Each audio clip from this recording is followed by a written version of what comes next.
Bir кездері маусымына 3 тоннаға дейін алма беріп тұрған Қызылөзек ауылының алма бағын осы ауылдың басшысы Алтай Сыздығып өмірге келген болатын. Кейін балапан басына тұрымтай тұсына кеткен әлмағайып заманда 15 гектар бақ қараусыз қалып, өрт шалып, қалғаны малдың өрісіне шеңгелмен бұта басып кеткен жабайы аймаққа айналған еді. Кейін ауылға әкім болып келген жаста болса, іскер басшы Жасұлан Шынтасовты ұйымдастыруымен ауыл тұрғындары осы бақты қалпына келтірді. Аман қалған жеміс ағаштарын баптап, балақтап екінші өмір берді. Шама келгенше 5 гектарын қоршатып, арнайы ардагерлер жастар аллеясын ашты.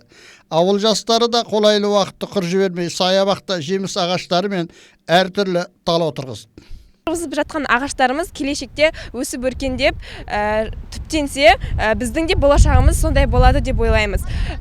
Жақсы маман иесі атануымызға осы жеміс ағаштарының тиер әсері мол деп ойлаймыз. Нөмір 39 Қызылөзек орта мектебінде биылғы жылы 50 мектеп түлегі бітіргелі отыр. Оның ішінде 4-еуі алтын медалға үміткер. Осы оқушыларымыз осы жастардың аллеясына өздерінің үлестерін қосып, осы алма бақтың ішіне 50 түп жеміс ағаштын отырғызғалы отыр. Елімізде алғашқы болып жеңісті жақындатқандардың құрметіне және қан майданнан қайтпай қалған боздақтарды мәңгілік ел есінде қалдыру үшін жасампаз жасақ жобасын жүзеге асырған Қызылорда қоғамдық телерадио компаниясы биылдан бастап сыр өңірінде жеңіс ағашын отырғызуды қолға алды. Осы бастама аясында Қызылөзек ауылындағы нөмірі 39 орта мектептің бітіруші түлектері қызу қолдаған бүгінгі шараның демеушісі Ыбырайхан ИК компаниясы. Халықтың игілігіне үлкен септігін тигізіп, жақсы нәтиже берейін деп тұр.